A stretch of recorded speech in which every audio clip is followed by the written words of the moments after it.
In nomine Patris et Filii et Spiritus Sancti. Amen. Magandang umaga sa ating lahat, saan man panig ng buong mundo, mga nakikinig at nanonood ngayon. Atin naman pakinggan ang mabuting balita ng Panginoon ayon kay San Lucas. Glory to you, Lord Jesus Christ. Nung dumating ang araw ng paglilinis sa kanila, ayon sa kautusan ni Moises, si Jesus ay dinala ng kanyang mga magulang sa Jerusalem upang iharap sa Panginoon, sapagkat ayon sa kautusan, ang bawat panganay na lalaki ay nakatalaga sa Panginoon, at naghandog sila ayon sa hiningi ng kautusan ng Panginoon. Mag-asawang bato-bato o dalawang inakay na kalapati.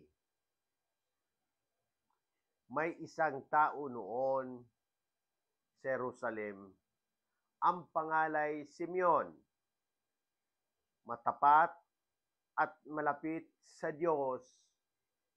Ang lalaking ito ay naghihintay sa katubusan ng Israel.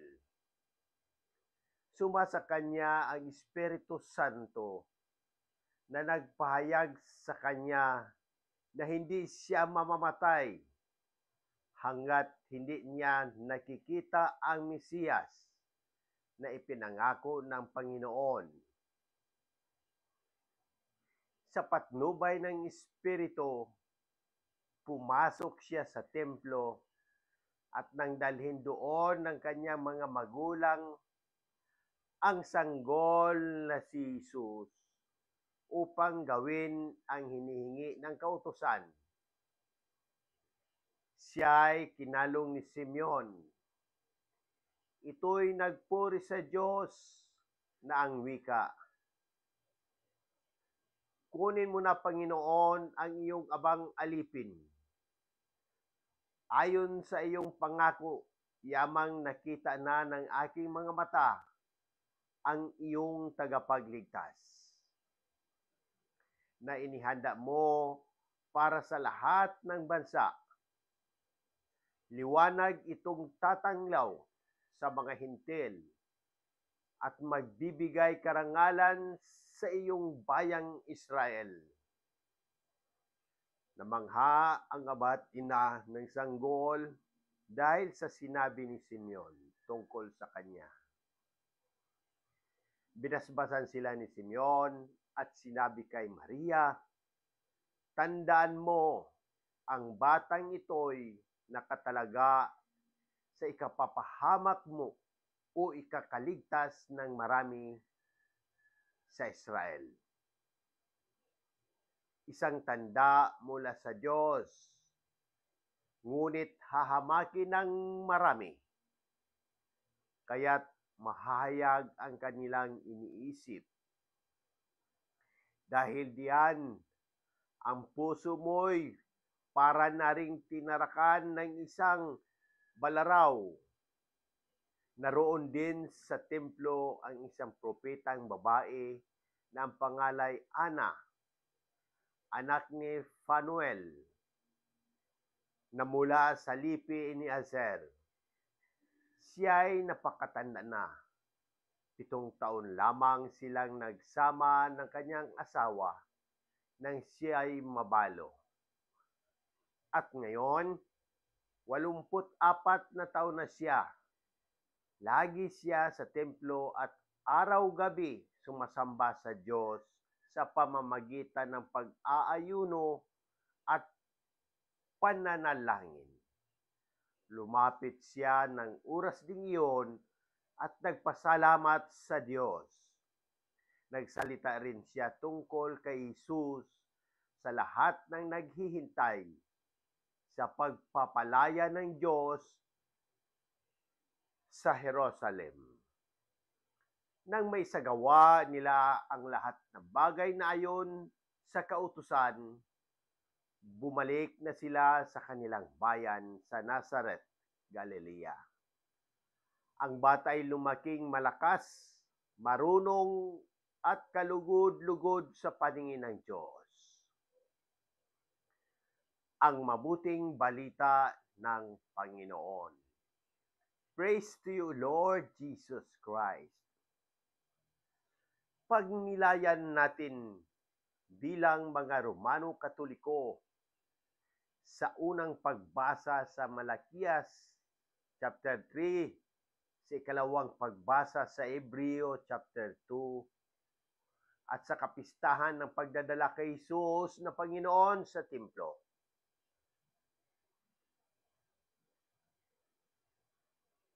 Ang kapistahang ito ay nagdiriwang ng kaganapan kung saan dinala ng mga magulang ni Jesus ang batang Mesiyas sa templo upang italaga sa Panginoon alinsunod sa kautusan ni Moises. Nagpapakita ito ng pagsunod at pagpapakumbaba ni na Maria at Jose sa utos ng Diyos na siyang dapat nating tularan bilang mga Kristiyano. Ang mga karakter sa Ebanghelyo ay nagbibigay diin ng inspirasyon. Si Simeon na matapat at may pananampalatayang naghihintay sa katuparan ng pangako ng Diyos ay isang halimbawa na pagtitiwala sa kalooban ng Panginoon.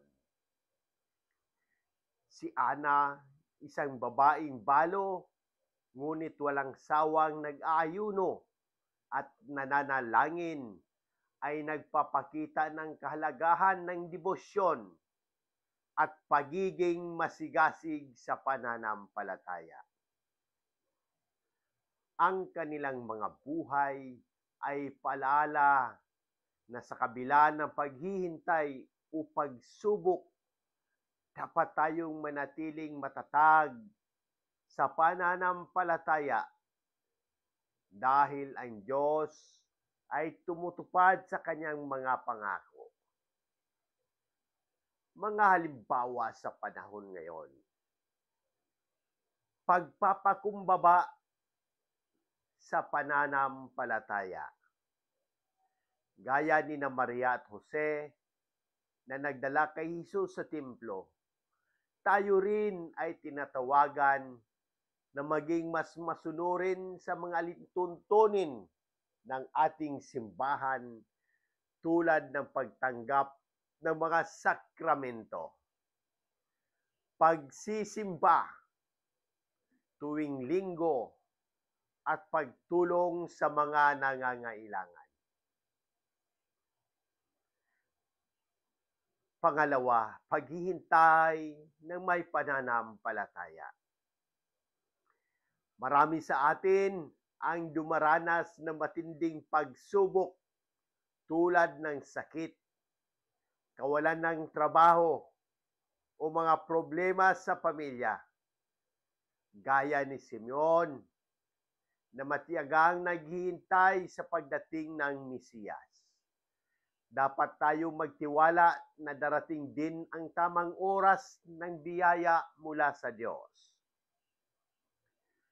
Pangatlo, debosyon at pananalangin.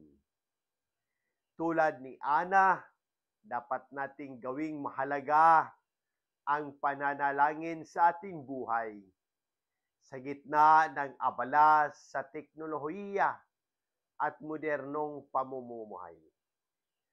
Ang debosyon at tahimik na pananalangin ay nagbibigay linaw sa ating relasyon sa Diyos. Paano natin baguhin ang ating mga pagkakamali? Sa pagsisisi at pagbabalik loob. Ang unang hakbang sa pagbabago ay ang pag-amin sa ating mga kasalanan at pagsisisi. Magsagawa ng sakramento ng kumpisal upang matanggap ng pagpapatawad mula sa Diyos sa pagiging mas mapagpakumbaba tulad ng ginawa ni na Maria at Jose. Maging bukas sa pagsunod sa mga turo ng Diyos kahit minsan ay mahirap unawain. Sa pagpatawad sa kapwa. Sa halip na magtanim ng galit o sama ng loob, subukang magpatawad at magkaisa upang magtulungan bilang isang komunidad. Sa paglingkod sa kapwa, tulad ng halimbawa ni Ana, gamitin ng ating panahon at talento upang maglingkod sa iba, lalo na sa mga mahihirap at nangangailangan. Panalangin para sa buong sangkatauhan. Mahal na Ama, salamat po sa liwanag na dulot ng iyong anak na si Jesus. Naway makita namin ang iyong awa at katotohanan sa gitna ng aming mga hamon. Hipuin mo po ang puso ng mga may sakit upang sila'y gumaling at bigyan ng lakas ang mga nawawalan ng pag-asa. Tulungan mo kaming magbago at maging tapat sa iyong mga utos. Amen. Ang ating mga referensya ay nagmula sa Catechism of the Catholic Church, mga bahagi sa Sakramento ng Pagsisisi, number 1422 to 1429. Mga dasal mula sa Liturgy of the Hours para sa kapistahan ng pagdadala sa templo. Gaudium et Spes, ang pag-asa ng tao sa ating panahon, number 22. Sa muli, hinihikayat ko ang lahat, Katoliko man o hindi, na magtanong at pagnilayan ang mensahe ng Ebanghilyong ito. Kung may mga katanungan kayo tungkol sa pananampalataya, ang ating simbahan o anumang aspeto ng ating buhay, bukas ang aking puso na sagutin ang mga ito. Sama-sama natin pagnilayan at pahalagahan ang habag at pag-ibig ng Diyos na ipinapahayag ni Jesus sa Ebanghilyong ito. Sa pamamagitan ng ating mga gawain at salita, naway maging daluyan tayo ng habag at pagmamahal ng Diyos sa lahat ng tao. Amen. In nomine Patris et Filii et Spiritus Sancti. Amen. God bless!